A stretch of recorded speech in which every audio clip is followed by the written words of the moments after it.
Qué gusto saludarles. ¿Qué tal, Esaú? ¿Qué tal, Andrea? ¿Qué tal todos? Por ahí los molesto con su cámara.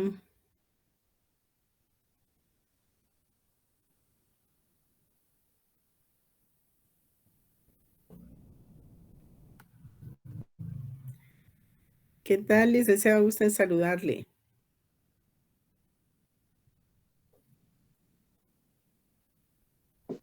Buenas noches, licenciada. ¿Qué tal está? Qué gusto saludarle, Marta Julián. Gracias igualmente. Ya vieron por qué hay que verlos. Buenas noches, licenciada. Qué gusto saludarle, Sergio. ¿Qué tal, Carlos? ¿Qué tal, Buenas Gabriela? ¿Qué tal, Buenas noches, licenciada. ¿Qué tal, Débora? Buenas noches. Vean por ahí, quiero las cámaras porque les voy a preguntar. Cuéntenme, ¿qué tal, Eric? ¿Cómo definen ustedes la obligación? ¿Qué tal, Elizabeth?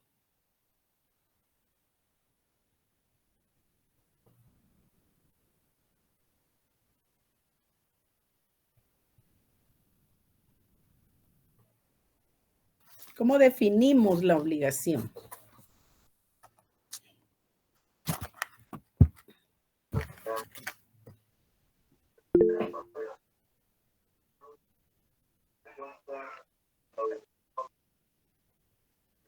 A ver, Marta Julia. Bueno, yo puedo decirle que la obligación es, me comprometo como un vendedor, ¿verdad?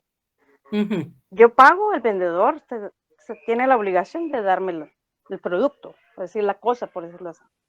No Y sé si usted está la bien ahí. obligación de pagarle, De ¿verdad? pagar, exacto. ¿Qué dice Sergio? Que buenas noches, licenciada. Es una Buenas capacidad que noches. tiene una persona, porque ahí hay personas que no tienen la capacidad de poderlo hacer y como decía ahí un compañero, es una relación jurídica entre dos personas.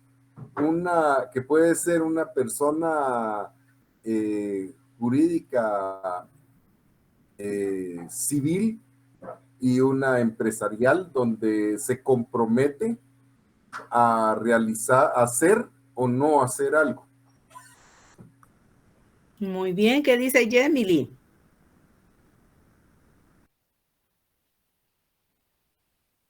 Ay, no podía activar mi micrófono, licenciada.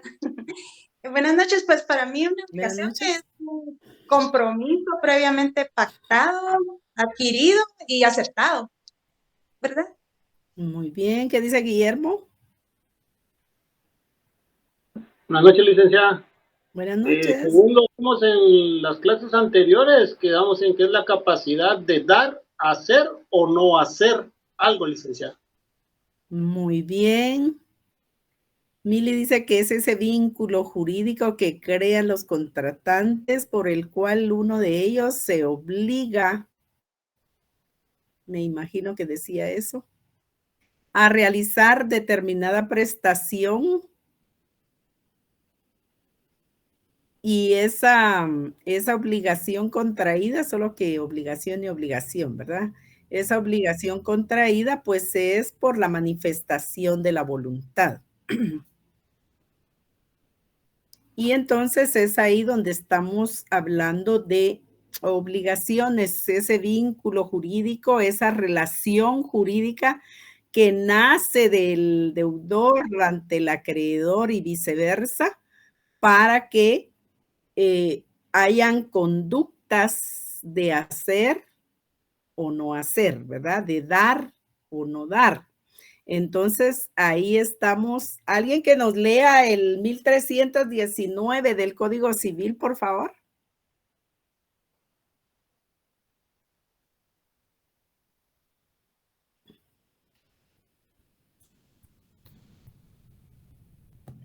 Artículo 1319. Ujú. Toda obligación resultante de un acto o declaración de voluntad consiste en dar, hacer o no hacer alguna cosa.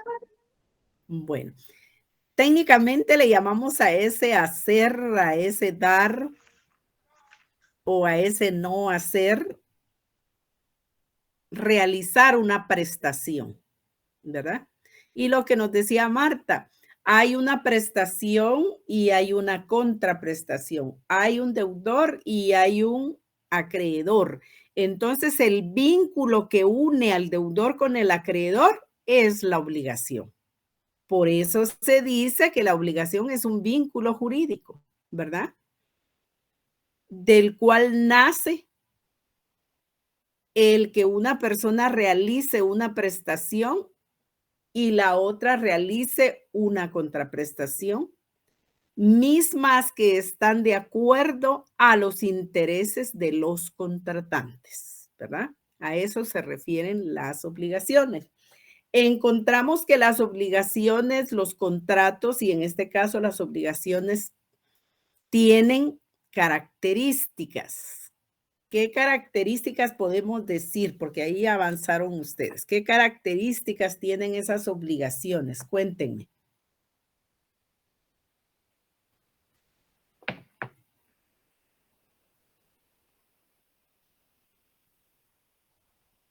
Pues si se habla de una obligación, principalmente tendría que ser obligatorio.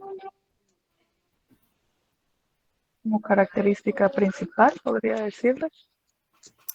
¿Qué características vieron ustedes, Melissa, el día anterior? Empezaron encontrando que una de las... bueno, ustedes se están ubicando en el día anterior. Por ahí vamos, Oliver.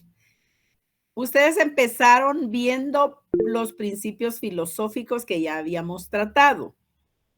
Y los principios filosóficos son eso, principios filosóficos que sustentan las obligaciones y los contratos mercantiles. Ahí tenemos la buena fe guardada y la verdad sabida, ¿verdad? De los contratantes. ¿Para qué dijimos que había que cumplir con la verdad sabida y la buena fe guardada? Para mantener las rectas intenciones de los contratantes y que se cumpla el contenido de los contratos tal cual fue pactado, diciendo la verdad y teniendo buena fe entre los contratantes. Sí, Sergio, nos quería hablar usted de las características. No era de las características, era de los tipos. Perdón, ya le había adelantado. No tenga pena, pero díganos. Pueden ser alternativas, facultativas o mancomunadas. Esas son características. ¿Son características también o son tipos de obligaciones? No, esas ya, ahí ya está usted, no, esas no caen en las características, le decía, ahí ya estamos hablando de modalidades, ¿verdad? De tipos de obligaciones. Pero hablando siempre de las características, porque ¿para qué nos sirven los principios y para qué nos sirven las características? Para identificar las obligaciones. Si yo sé las características de los contratos y de las obligaciones civiles, entonces yo voy a decir, esta es una obligación civil. Cuando yo sea abogada, ¿verdad? Cuando yo sea notaria. Y si yo veo estas características, yo voy a poder decir, esta obligación es mercantil, ¿verdad? Entonces, vayámonos por ahí. Alguien nos había colocado la exigibilidad. Muy bien. A ver, ¿cómo entiende usted la exigibilidad, Hugo Alfredo?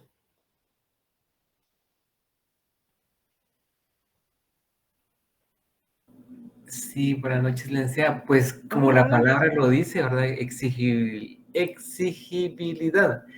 Pues es exigir una obligación ante un compromiso, ¿verdad? Eso es, básicamente. Así es. Cuando ahí lo que tenemos que tener claro es en la característica de la exigibilidad. Yo creo que por ahí ya pasaron ustedes el día anterior. Cuando una obligación es exigible, quiere decir, ¿verdad? La característica de la exigibilidad nos indica cuando una obligación es exigible. ¿Y por qué? Encontramos la exigibilidad en las obligaciones. Si nosotros nos vamos a los contratos mercantiles, nos damos cuenta que hay un plazo en ellos, ¿verdad? Igual en otra contratación, pero ahora nos ocupa mercantil.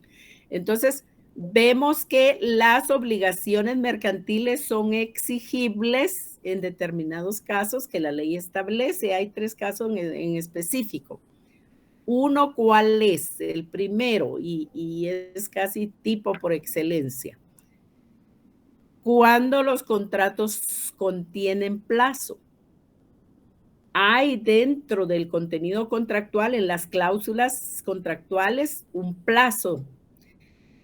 Al vencimiento del plazo, como bien decía Hugo Alfredo, creo que fue, la obligación se hace exigible.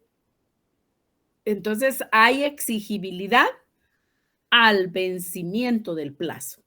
¿Por qué? Porque el contrato contiene plazo, es decir, la obligación tiene un plazo para su cumplimiento. Vencido ese plazo, la obligación se hace exigible.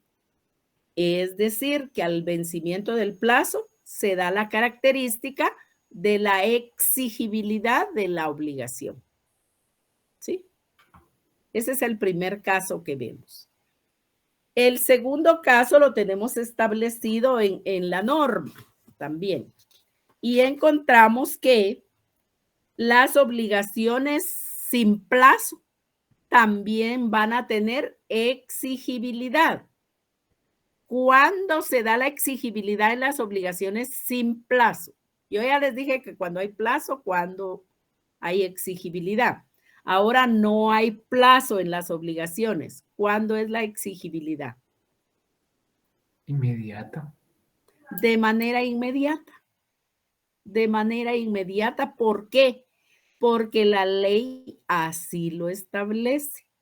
Vayámonos al 675. Alguien que lo lea, por favor.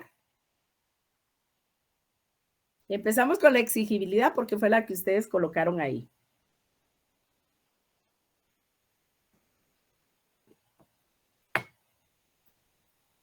Cuando pidamos que alguien lea una norma o alguien la lea, leámoslo todos, cada uno en la casa o donde está. ¿Es obligación sin plazo? Ajá. 675 dijo, ¿verdad? Sí, Antonio, por favor. ¿Cómo no? Son exigibles inmediatamente las obligaciones para cuyo cumplimiento no se hubiera fijado un término en el contrato, salvo que el plazo sea consecuencia de la propia naturaleza de este. Muy bien. Entonces vayámonos a esa primera parte de la norma, desde su epígrafe. Obligación sin plazo, son exigibles inmediatamente. Las obligaciones sin plazo para su cumplimiento son exigibles inmediatamente cuando no se hubiera establecido, no se hubiera fijado plazo en el contrato, ¿verdad? Entonces, las obligaciones son exigibles inmediatamente. Entonces, si las obligaciones tienen plazo en el contrato, obviamente, ¿verdad? La exigibilidad se da al vencimiento del plazo. Ese es el primer caso. Ahora veámonos al segundo. Las obligaciones no tienen fijado un plazo en el contrato. Entonces, la exigibilidad se da de manera inmediata, inmediatamente. Ahí tenemos la segunda, Leonel Antonio. Ahora vayamos, hay una tercera posibilidad. Salvo que el plazo sea consecuencia de la propia naturaleza de este plazo, de este contrato, quiere decir. Entonces, nos vamos a esa tercera posibilidad. Va a existir exigibilidad cuando la naturaleza del contrato, cuando la naturaleza de la obligación específicamente y más aún cuando la naturaleza de la cosa objeto del contrato permita esa exigibilidad. Entonces, ese es el tercer caso de la exigibilidad. Entonces, si a ustedes les preguntáramos en el primer parcial, ¿cuáles son los casos en los que se da la exigibilidad como característica de las obligaciones? El primero, cuando las obligaciones son con plazo al vencimiento del mismo. A partir del vencimiento del plazo, el día siguiente, como ustedes ya saben, cómo se computan los plazos, entonces a partir de ahí se da la exigibilidad. El segundo caso, si no hay establecido un plazo para la obligación dentro del contenido de las cláusulas del contrato, entonces la exigibilidad es inmediata, es decir, se da inmediatamente en las obligaciones mercantiles. Y el tercer caso podría ser, Walfredo, ¿sí? Cualquier obligación, porque ahí estaríamos hablando de un contrato de obra, por ejemplo, ¿verdad? Y los contratos de obra son civiles. Entonces encontramos que ahí nos vamos al tercer caso de la exigibilidad. Vayámonos al 675 siempre. ¿En dónde empieza ese tercer caso? Donde ustedes pueden leer, salvo que el plazo sea consecuencia de la propia naturaleza de este. Es decir, ¿cómo se puede dar la exigibilidad de acuerdo a la naturaleza del plazo o de acuerdo a la naturaleza de la obligación o de acuerdo a la naturaleza contenida en de la cosa contenida en ese contrato?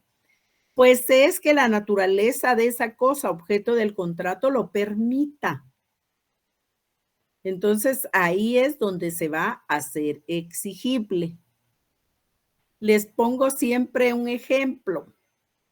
Vamos a suponer que ustedes se contratan y se obligan, se vale soñar, o si alguien me dice, que ustedes sean propietarios o representantes legales, puede ser como abogados, de un ingenio azucarero.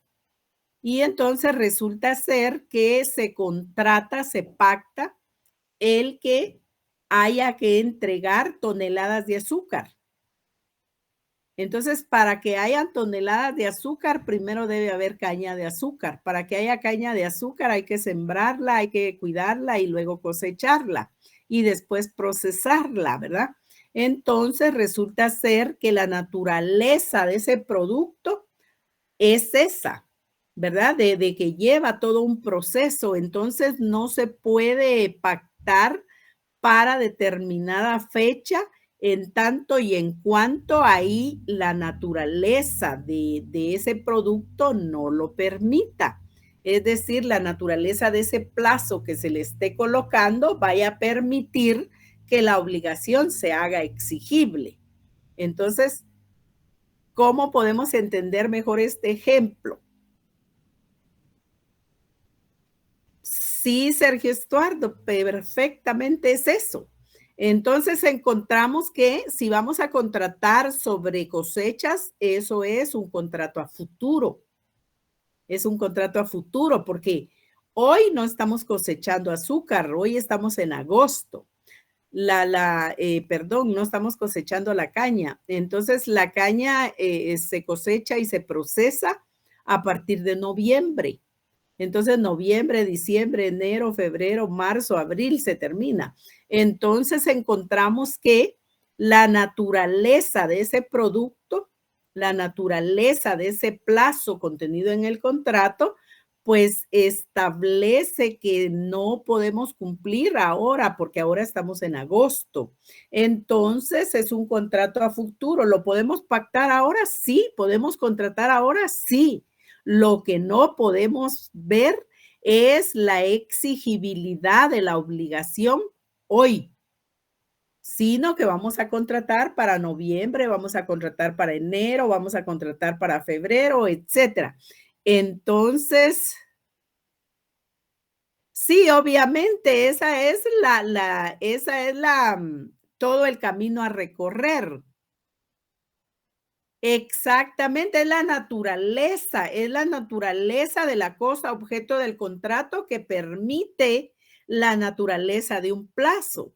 Entonces, ahí estamos viendo que el plazo no podría ser, contratamos hoy y hoy se perfecciona el contrato.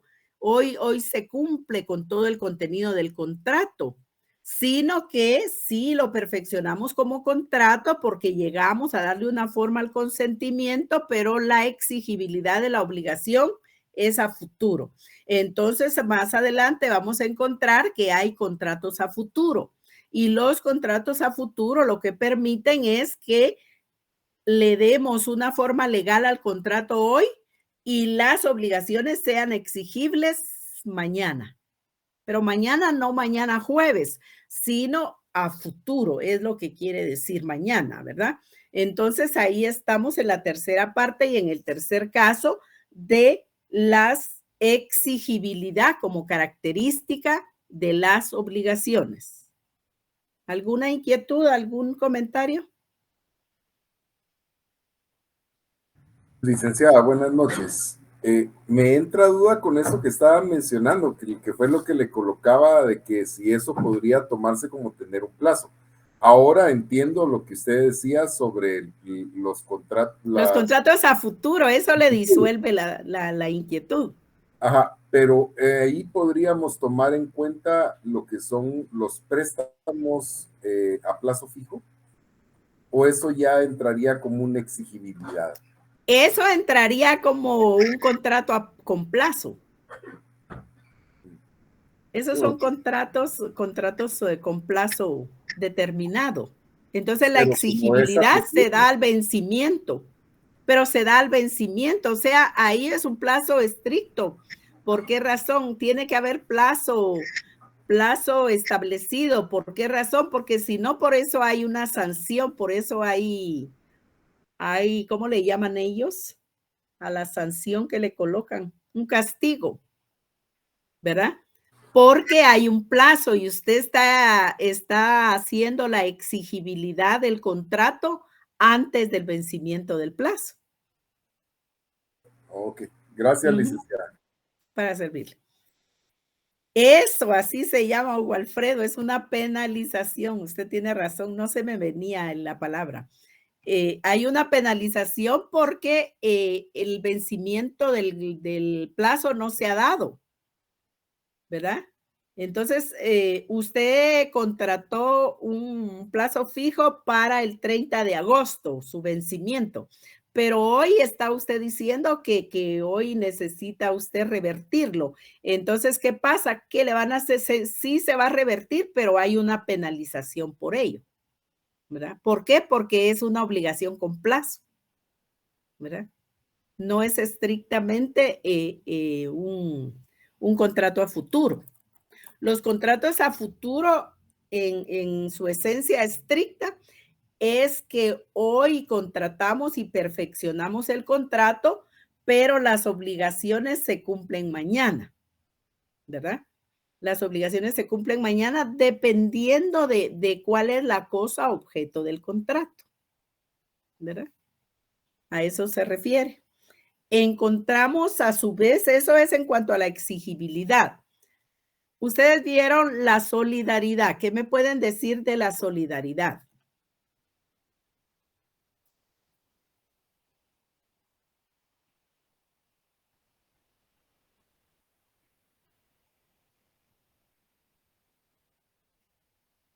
¿No hay solidaridad? No. ¿Qué pasó, Mili? Que bien, sí, según el artículo 674 habla sobre la solidaridad de los deudores. ¿Y a qué se refiere? Ajá, eso es, Víctor Alejandro. ¿A qué se refiere, Mili? De los codeudores, sí. O sea que si alguien, bueno, si todos deben, alguien lo puede. Ay, no, ahorita licenciada no lo puedo explicar.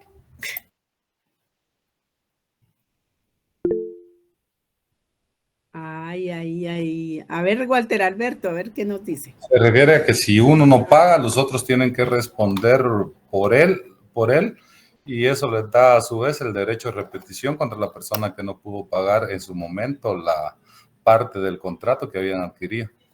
Muy bien, Walter. Entonces, estamos viendo si... A ver, Oliver, ¿cómo nos dice usted de la solidaridad? ¿Qué nos dice?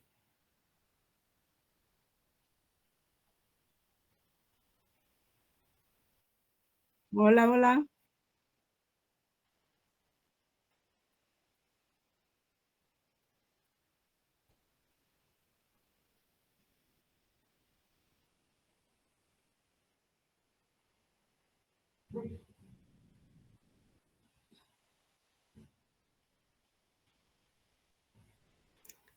Bueno, ustedes ya tienen que tener el dominio de sus obligaciones civiles, ¿verdad?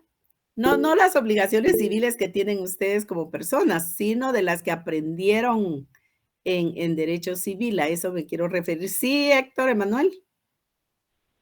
También podríamos aplicar el artículo 1353 que habla de la solidaridad, que no se presume, sino que se expresa por convenio de las partes o disposición de la ley. Así es.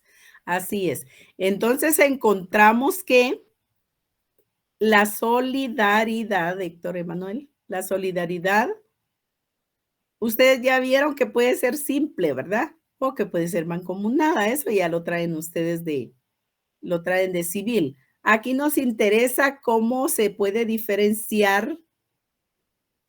Así es, Mili. ¿Cómo la podemos diferenciar en cuanto a mercantil?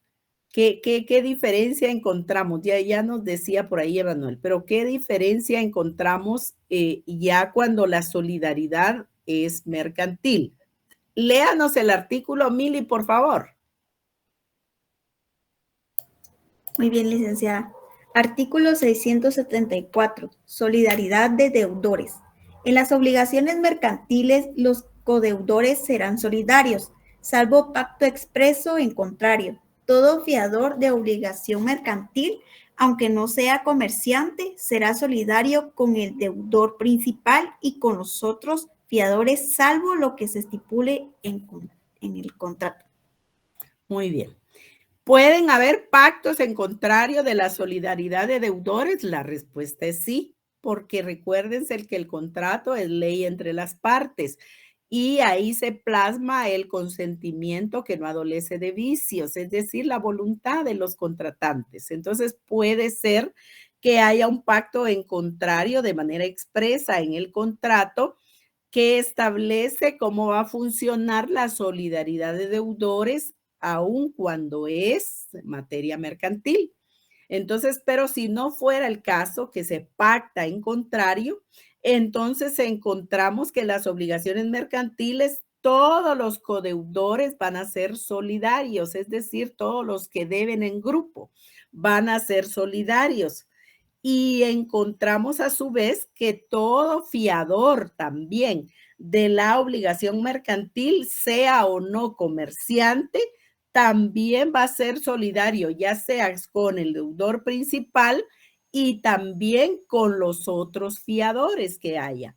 Entonces, ahí es donde encontramos la solidaridad. La diferencia es la siguiente, que mientras en civil, si una persona cumple con la proporción de su obligación, entonces ya se separa de esas obligaciones, ya se libera de esas obligaciones. El otro caso es que si una persona del grupo de deudores, el deudor principal o un fiador o quien sea, cumple con la totalidad de la obligación, como bien lo decía, ¿quién fue? Fue Walter, creo que fue que nos decía. Si una persona o de los deudores, de los fiadores, del principal o quien sea, cumple con la totalidad de la obligación, pues entonces ese vínculo ya se disuelve con la salvedad que nos decía Walter, que hay derecho de repetición para que quien haya cumplido con la totalidad de la obligación repita en contra de los que no han cumplido. Pero ese ya es a título de los fiadores, los deudores o quienes tengan esas obligaciones. Pero respecto del acreedor, ya se disuelve la obligación. ¿Por qué? Porque ya hubo alguien que cumplió con esa totalidad. Ahí estamos en los dos casos, liberarse proporcionalmente o liberarse porque se pagó todo, se cumplió con todo en la obligación. Esos son los casos de las obligaciones civiles. Recuérdense que la solidaridad puede ser simple o mancomunada. Pues ahí están las dos. Entonces encontramos esa parte de cómo es que funciona, cómo es que operan la solidaridad de las obligaciones civiles.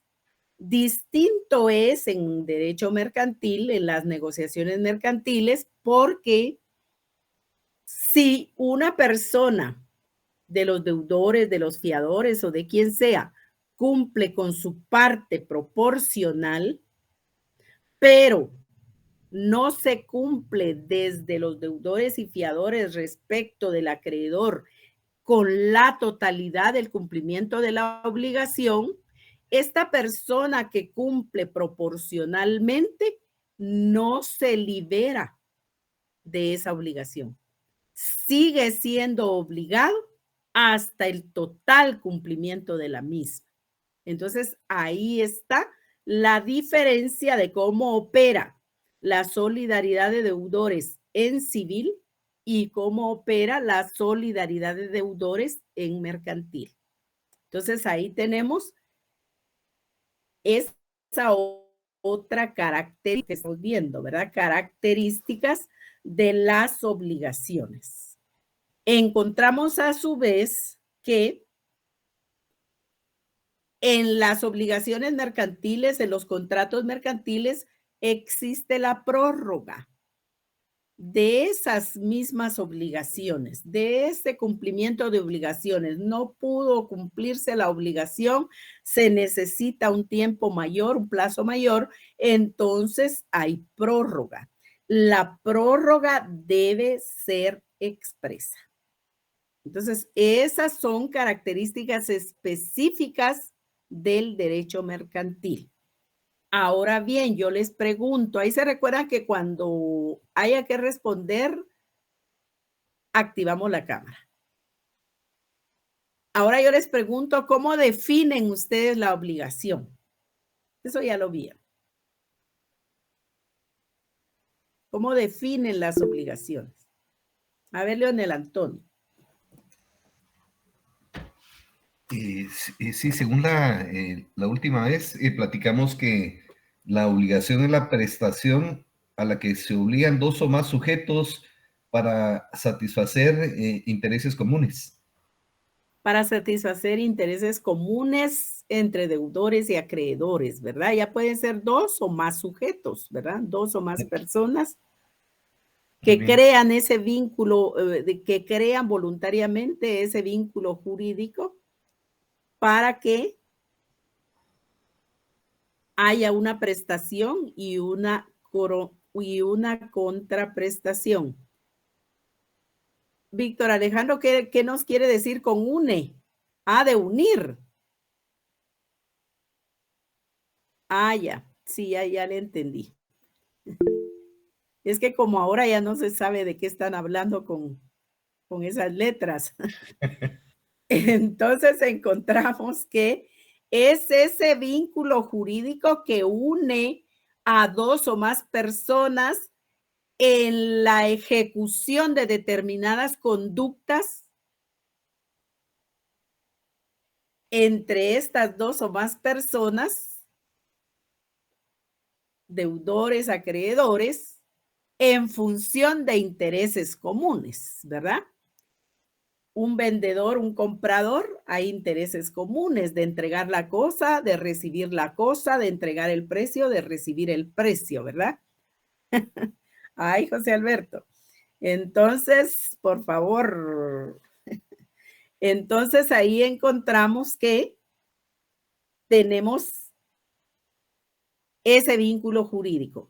Pero ahora vayámonos a esas obligaciones que en un momento determinado, porque si tenemos la claridad de lo que es la obligación, ahora la siguiente pregunta es, ¿cómo definen ustedes la mora? Porque esa es otra institución de las características de las obligaciones mercantiles. Y eso ya lo saben ustedes de civil.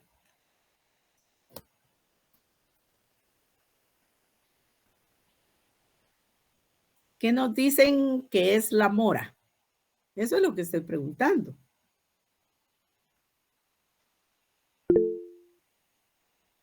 Sí, Sergio.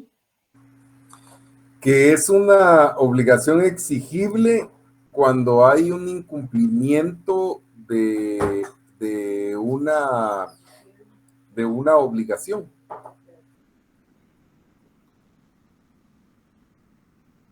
A ver, Marta Julia, le estoy poniendo atención ahí, Sergio, ya luego le diré. Gracias, licenciada. Según, no sé si estaría bien en el artículo 677 del Código de Comercio, que se refiere a la mora. Ajá. Que dice, ¿se lo leo? No, léalo para usted y usted nos cuenta para mí es cuando aquí hay obligaciones entre los contratos mercantiles y la persona jurídica cuando cae en mora. O sea, cuando es no paga a tiempo. Bueno, fue lo último, ¿verdad? Porque solo decir mora, a mí se me imagina una fruta, pero no es eso. No es eso, sino es así como algo como usted lo dijo. A ver, Mili, ¿qué dice Mili? Sí, licenciada, para mí la mora es un retardo en el cumplimiento de una obligación. Así es técnicamente hablando. La mora es el retardo en el cumplimiento de una obligación previamente contraída, ¿no? Entonces, ahí tenemos la mora, el retraso en el cumplimiento de una obligación previamente contraída. Entonces, porque si yo no tengo la obligación, entonces el retraso en su cumplimiento no me compete, ¿verdad? Entonces, tenemos ahí la mora, que la mora en las obligaciones mercantiles, la mora en los contratos mercantiles va a venir a ser ese retraso en el cumplimiento de las obligaciones en donde se constituye automáticamente. Eso es lo fundamental de la mora mercantil. Que las obligaciones y contratos mercantiles se incurre en mora, como decía por ahí Marta, que se tiene atraso en el pago, decía ella. Entonces, hay retraso en el cumplimiento de esa obligación, pero para efecto por ahí voy, Héctor Emanuel, pero para efecto de incurrir en moras mercantil, no hay necesidad como en civil de requerimiento, sino tan pronto hay ese vencimiento del plazo sin que nadie le requiera de pago. Al día siguiente a ese en que se vencen esas obligaciones, hay mora. Entonces, ahí es donde está esa institución que se llama mora y que la definimos como el retraso en el cumplimiento de las obligaciones. Sí, Héctor Emanuel. Buenas noches, licenciada. Una pregunta. La mora se podría decir que es la consecuencia del retraso del cumplimiento de una obligación adquirida. Perfecto. Es que se me cortó. Perfecto. No sé si le integró su definición o lo está leyendo, pero está bien. No, sí le integré. por eso son importantes las activaciones de las cámaras. Entonces, Ahí tenemos la mora. Usted lo dijo muy bien, Héctor Emanuel. Usted lo dijo muy bien, ¿verdad? Que la mora es la consecuencia del incumplimiento de obligaciones previamente contraídas, ¿verdad? Entonces, ese retraso en el cumplimiento de esas obligaciones es lo que llamamos mora. Ahora, ¿cómo opera la mora mercantil? Pues opera automáticamente. ¿Y cómo opera la mora civil? Opera a requerimiento de parte.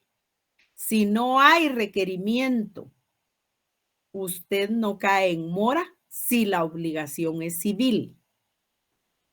Si hay vencimiento del plazo y no hay requerimiento, usted cae en mora si la obligación es mercantil. Entonces, esa es la diferencia.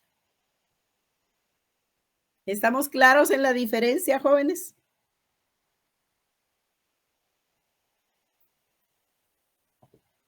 Sí, licenciada. Sí, bueno. Entonces, ahí tenemos que la mora opera en mercantil automáticamente y la mora opera en civil a requerimiento, ¿verdad? Entonces, alguien que nos busque la mora civil, por favor. La leo, licenciada. Es artículo Por favor, Sergio.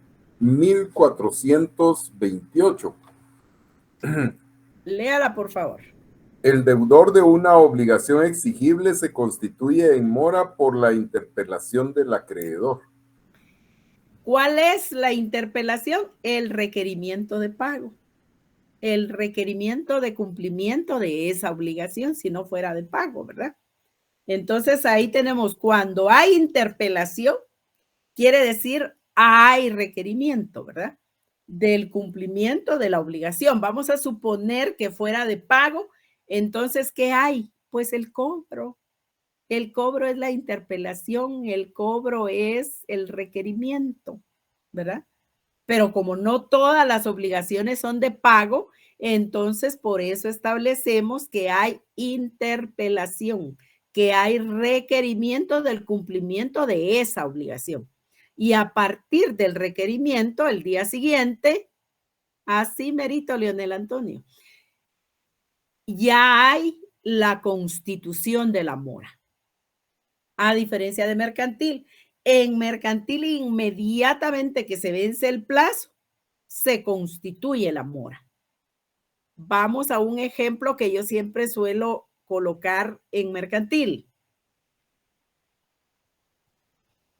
No, Esteban, exactamente así como usted lo está diciendo. Encontramos que las tarjetas de crédito son un contrato mercantil, contrato de tarjeta de crédito, así se denomina. Entonces, ustedes ahí van a encontrar que ustedes tienen una fecha de corte de su tarjeta. Pero, ¿qué pasa? Que cuando se llega la fecha de corte, pues ese es el vencimiento del plazo. Y como usted no lo hizo efectivo, a partir de ese día del plazo, de esa fecha de corte al día siguiente, usted ya cae en mora. No, esa parte todavía la voy a decir, Darcy. Entonces, ahí estamos con las tarjetas de crédito. Vamos a suponer que el vencimiento del plazo para que usted haga efectivo por lo menos el pago mínimo, que no es aconsejable eso, siempre usted pague todo lo que consume, porque si no, nunca va a dejar de ser deudor de una tarjeta de crédito si paga solo el mínimo. Entonces encontramos que en el ejemplo, usted tiene una tarjeta de crédito, los que no la tienen, pues qué bueno, porque no se meten en problemas. Encontramos que hoy todos tenemos tarjeta de crédito y hoy debemos hacer efectivo el pago. ¿Cuánto estamos hoy? 9 de agosto 2023. Entonces usted ahora vamos a suponer que no tiene banca virtual, entonces no va a poder hacer efectivo el pago hoy porque ya son las 8 de la noche. Usted todavía está en sesión de clase para los que de verdad están. Y resulta ser que entonces eso no le permite ir a hacer su pago al banco. Entonces, ¿qué pasa? Después de, yo quiero imaginar que así va a ser. Después de la clase, usted va a cenar. Después de cenar, usted se va a dormir, ¿verdad? Y a la medianoche justo se le vence el plazo para que usted pueda hacer efectivo su pago. Si usted tuviera banca virtual, usted lo puede hacer perfectamente, pero resulta ser que no. Entonces, en el ejemplo, ¿verdad? Entonces, ¿qué pasa? Que usted se fue a dormir y en el minuto número 1 del 10 de agosto, la mora mercantil ya se constituyó en las obligaciones mercantiles. Entonces, cuando usted estaba durmiendo, ¿qué pasó? Que cayó en mora, ¿verdad? Usted estaba durmiendo a la 1 de la mañana y ya andaba en mora. Entonces, así funciona, así opera la mora mercantil. A diferencia de la mora civil, que ya dijimos que no opera automáticamente. ¿Estamos bien ahí?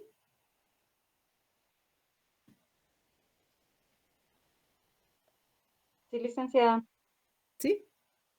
Sí, licenciada. Sí, licenciada, muchas gracias. Muy bien. Entonces, ahí tenemos otra institución del derecho mercantil que es la mora.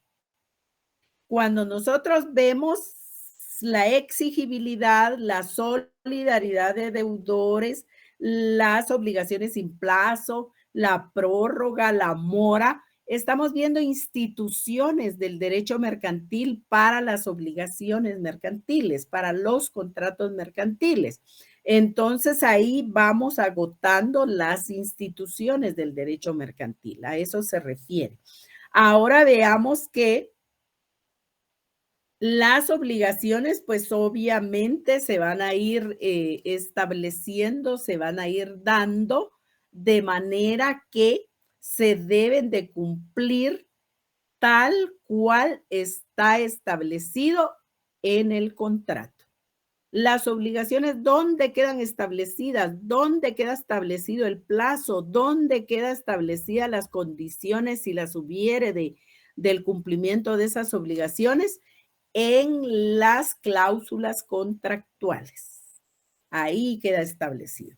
Entonces encontramos que hay ahí ese contenido de instituciones que le dan vida al derecho mercantil respecto de las obligaciones y contratos. Encontramos a su vez que hay libertad de contratación. Obviamente hay libertad de contratación. Nadie va a poder ser obligado a contratar en materia mercantil. Sin embargo, vamos a darnos cuenta que solo puede ser en el caso que no hacerlo fuera ilegal, ¿verdad? Pero en caso contrario se da la libertad de contratación, ¿verdad? Así como hay libertad de forma, que ya la vimos en el 671 del Código de Comercio y en el 1574 del Código Civil, pues también hay libertad de contratación, ¿verdad? Entonces ahí encontramos que si yo quiero y necesito, a lo mejor contrato, porque a veces yo no quiero contratar, pero necesito contratar, ¿verdad? Pero si no necesito y no quiero, voy a comprar algo suntuario, por ejemplo, entonces no lo necesito y tampoco quiero, está caro, no tengo dinero o lo que sea, pues no estoy obligada a contratar. Entonces ahí se manifiesta la libertad de contratación. Encontramos a su vez, y por ahí creo que se quedaron, que hay un derecho de retención. ¿Qué estudiaron ustedes del derecho de retención? A ver, ¿quién nos puede decir? Eso les había quedado para hoy. ¿Qué es el derecho de retención? ¿En qué consiste ese derecho de retención? A ver, ¿quién nos puede decir algo al respecto? Buenas noches, licenciada. Hola, Zaira. Hola, Ligda. Buenas noches, compañeros. Ligda, ¿el derecho de retención será el que conoce al acreedor mercantil? Derecho de retención. A ver, ¿quién ayuda ahí a Zaira? Dicta el derecho de retención, tengo entendido que es la facultad que tiene el acreedor para retener los bienes muebles o inmuebles de su deudor. Así es, Darcy. Así es. Por ahí alguien dijo algo más también. Así es, poder hacerlo es simili. Sí, licenciada, está regulado en el artículo 682 del Código Civil y pues un ejemplo sería en el caso, bueno, licenciada nos daba un ejemplo la clase pasada que, bueno, un ejemplo común sería en un hotel, si una persona no paga, digamos, puede retener su equipaje. Ese es un ejemplo del derecho de retención. Exactamente así está bien. Encontramos entonces que también estaba por ahí viendo lo que nos escribía, yo creo que fue Víctor Alejandro. El derecho de retención aplica para mercantil, pero no aplica para civil. Por favor. Entonces, ustedes tienen que ir haciendo una labor diferenciadora. Ahí lo tenemos, Leonel Antonio, por ahí lo vamos a ver. Que el derecho de retención es una institución del derecho mercantil que aplica para el derecho mercantil, pero que no aplica para el derecho civil. Les decía, ustedes tienen que hacer una actividad diferenciadora en todas las instituciones que veamos de derecho mercantil respecto del derecho civil. Si hay mora en mercantil, hay mora en civil, pero cómo opera en civil y cómo opera en mercantil es diferente. El derecho de retención es una institución de derecho mercantil, pero no la podemos aplicar en derecho civil. ¿Por qué?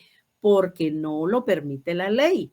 Entonces, vean ustedes, si nosotros, por ejemplo, para que ustedes hagan la diferencia y después nos vamos al fundamento. Nos decía Mili, por ejemplo, si ustedes van a pedir en un contrato de hospedaje la prestación del servicio de hospedaje y de alimentación, por ejemplo, pero resulta ser que no hacen efectivo el pago porque no llevaban la billetera o porque de verdad no tenían dinero o por lo que sea, pero ahí está su equipaje.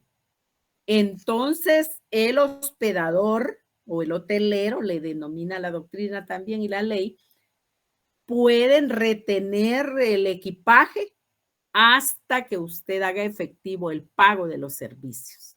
Y si usted no hace efectivo el pago, entonces se materializa permanentemente la retención. Y hay un procedimiento en ese contrato, ya lo veremos, para que el hotelero se pague con ese equipaje o con el precio de ese equipaje el servicio que le prestó. Eso es mercantil y eso es derecho de retención. Ahora vayámonos a civil. Resulta ser que usted tiene una casa en arrendamiento y usted, así es, Elizabeth. Así es. Y resulta ser que usted no ha pagado de las rentas de mayo, junio y julio, por ejemplo, o más o menos lo que usted quiera en el ejemplo. ¿Puede el propietario de ese bien inmueble que le dio en arrendamiento a usted retener el menaje de su casa porque usted la tiene en arrendamiento en concepto de pago de esas rentas? Como bien lo dice Melissa, no se puede. ¿Por qué razón? Porque no aplica el derecho de retención en materia de derecho civil, ¿verdad? A eso se refiere el derecho de retención. Encontramos entonces que hay un fundamento legal, obviamente. Por ahí yo creo que era Leonel que nos colocaba el derecho de retención. A ver, léanos, Zaira, el 1978, ¿qué establece? Sí, Ligda. Son obligaciones del depositario. Guardar la cosa depositada y abstenerse de hacer uso de ella. No registrar las cosas que se han depositado en arca, cofre, fardo o paquetes cerrados o sellados. Dar aviso inmediato al depositante o, en su caso, al juez del peligro de pérdida o deterioro de la cosa depositada y de las medidas que deben de adoptarse para evitarlo. Indemnizar a los daños y perjuicios que por su dolo o culpa sufriere el depositante. Ahí estamos hablando de que en depósitos específicos que sean de otra materia no puede haber derecho de retención. Pero si nos vamos, también ahí lo tenemos. Pero si nos vamos directamente por ahí, Melissa, si nos vamos al ejemplo que nos daba Mili, ese ejemplo es específico para el derecho de retención. De ahí es que nos está preguntando usted, Melissa, derecho mercantil. Sí, Lida, es que no lo escuché o creo que tal vez no puse atención a esa parte. Ay, ¿dónde En el anda y ejemplo de qué Mili. anda haciendo? Bueno. Estaba viendo a mi bebé. Ah, ¿con qué razón? Entonces, vean, cuando sea así, siempre pregunten para que no se vayan a quedar con esas dudas. Encontramos, nos decía Mili, que usted solicitó, Melissa, un servicio de hospedaje al hotelero. Y si quiere más paga por servicios, pues también el hospedaje era con alimentación incluida. Resulta ser que usted está ahí un día, está una semana, está un mes, lo que sea, y no hace efectivo el pago de los servicios de hospedaje y alimentación o solo de hospedaje, si fuera el caso.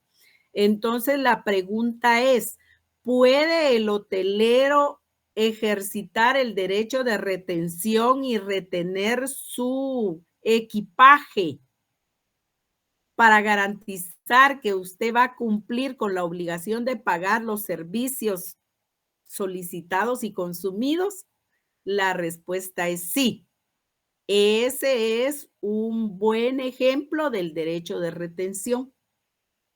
Opera para otros contratos, para absolutamente todos los que sean mercantiles. Civiles ya dijimos que no. ¿Estamos, Melissa? Sí, estamos, Lida, gracias. Muy bien. Entonces ahí tenemos el derecho de retención. Ahora, por favor, alguien que nos lea el derecho de retención. Solo antes de leerlo, sí, Darcy, usted por ahí todavía tenía una duda, yo creo. Sí, licenciada, disculpe, tengo una duda.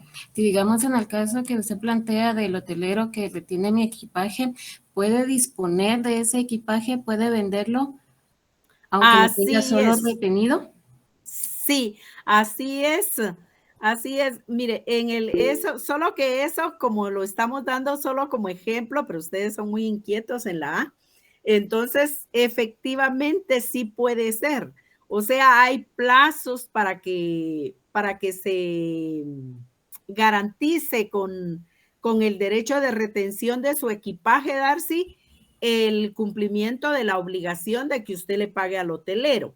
Si fuera el caso que usted no le paga, entonces hay plazos y hay procedimientos para hacer efectivo el cumplimiento de la obligación que usted no pudo o no quiso cumplir por medio de su equipaje, obviamente. Sí puede ser en un momento determinado. Mira, discúlpeme, surgió otra duda. Si no fuera equipaje, digamos, fuera otro tipo de bien, ¿me lo podrían embargar? Sí. No es embargo, es derecho de retención. Sí, o sea, usted me da en garantía del cumplimiento de obligación un bien y usted no cumple, entonces yo lo retengo. ¿Para qué? Para obligarla a usted a cumplir con esa obligación que usted me tiene ahí pendiente. En mercantil siempre es posible. Y ahorita usted lo va a observar. ¿Tiene ahí su código, Darcy? Sí, licenciada, ¿qué artículo? Bueno, el 600, pueden ser computadoras, pueden ser joyas, puede ser lo que sea. Sí, Melissa.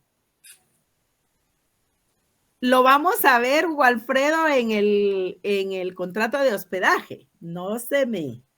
Primero quiero que fijen bien la teoría general de los contratos, pero sí lo vamos a ver. Vean ustedes el 682, Darcy. Así despacio para que lo escuchemos bien. Bueno, 682, derecho de retención. El acreedor cuyo crédito sea exigible podrá retener los bienes muebles o inmuebles de su deudor que se hallaren en su poder o de los que tuvieran la disposición por medio de títulos de crédito representativos. Muy bien.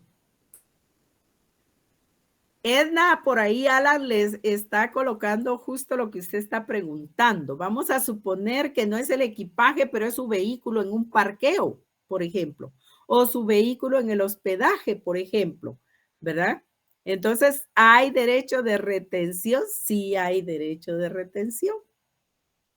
Una vez sea una negociación mercantil.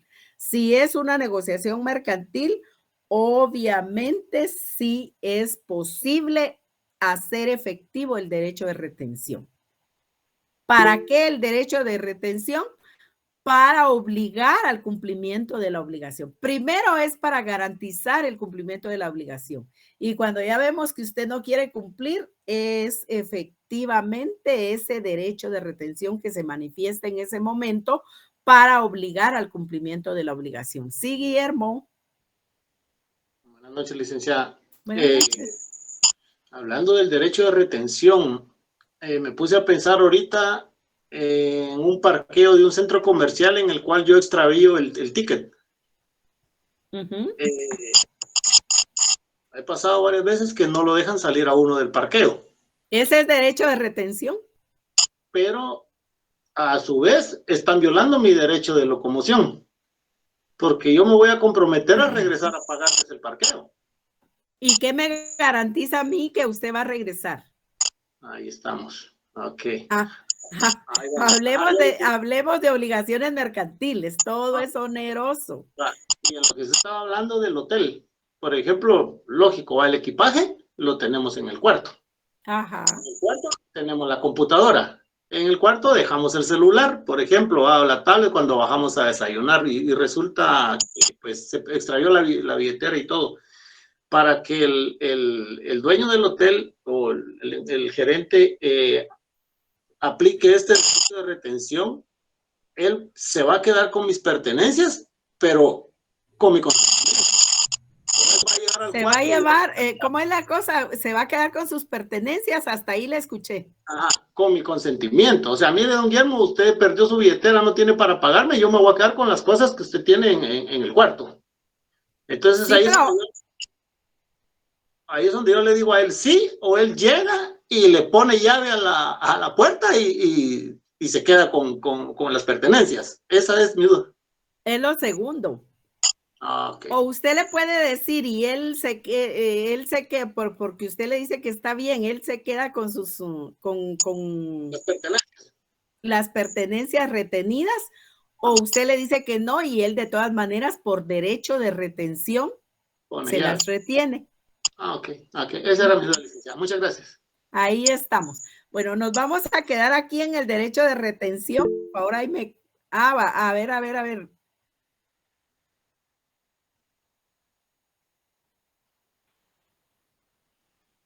Por ahí les voy respondiendo a todos.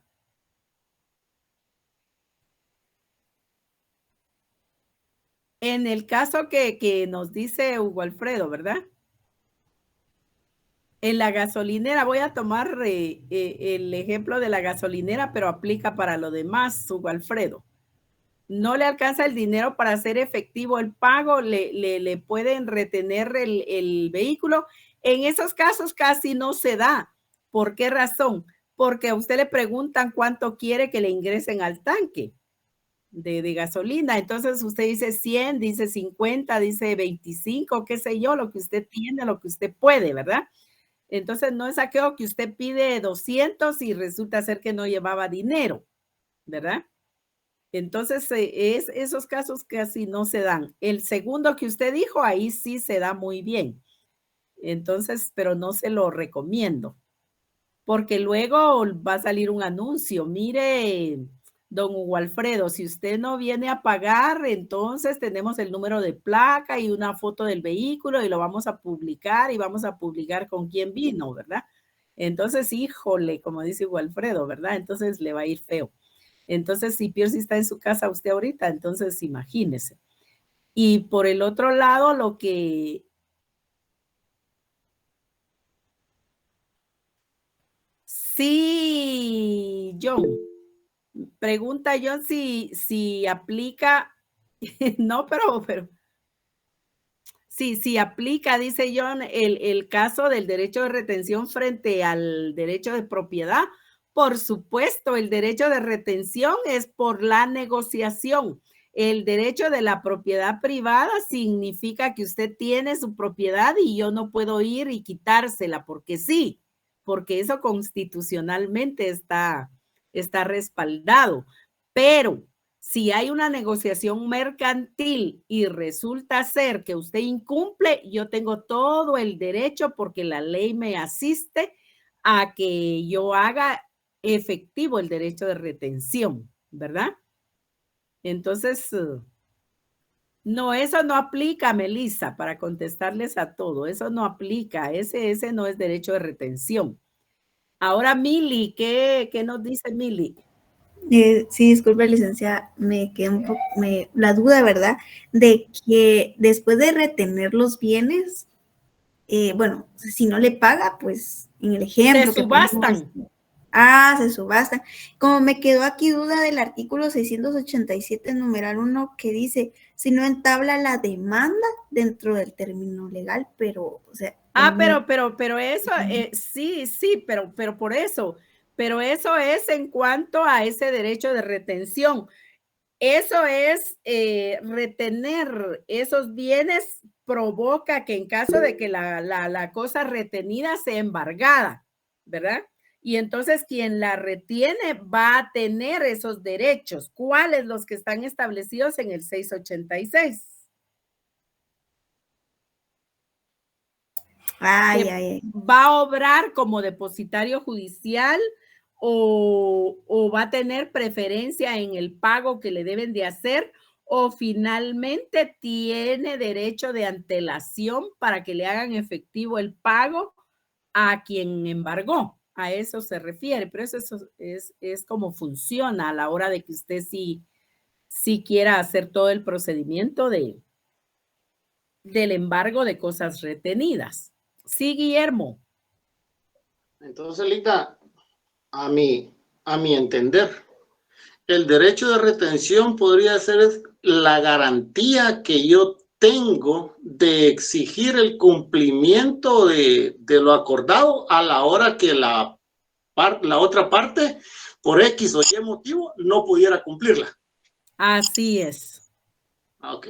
Eso me provoca el derecho de retención. Derecho de retención, gracias. Gracias, licenciada. Para servirle.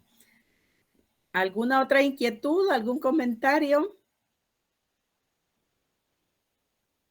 A mí me gusta que participen porque si les decimos, ustedes lo escuchan.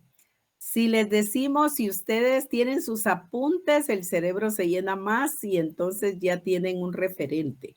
Pero si ustedes lo dicen y lo practican, entonces obviamente que aprendemos más. Por eso la participación es muy, muy importante. Bueno, si no hay otra inquietud o algo más, nos quedamos ahí siempre en el derecho de retención y que pasen ustedes buena noche. Feliz noche, licenciada, feliz noche. A ver, ¿quién quería preguntar? Yo, Linda, solo es con el derecho, usted preguntó qué es el derecho de retención, yo encontré lo que dice es la facultad que se conoce al acreedor mercantil para retener bienes muebles o inmuebles de su deudor que se hallen en su poder. ¿Es correcto, Linda? Así es. Gracias, Linda, muy amable. Que tengan buena noche. Feliz noche, Liz. Que tengan buena noche. Licenciada. Ya merita, Manuel, porque ¿cuándo les toca parciales? El 21 de agosto, licenciada. El 21 iniciamos, pero... 21. El 21 pues, iniciamos. Ahorita el 21 le digo van a iniciar. cuándo. Nosotros tenemos... Según estaba viendo ahorita, deme un segundito, licenciada. 23 nos toca mercantil. 23. Sí. 23 nos toca mercantil, sí. Entonces por ahí vamos a estar viendo lo que nos estaba por ahí preguntando. ¿Quién fue?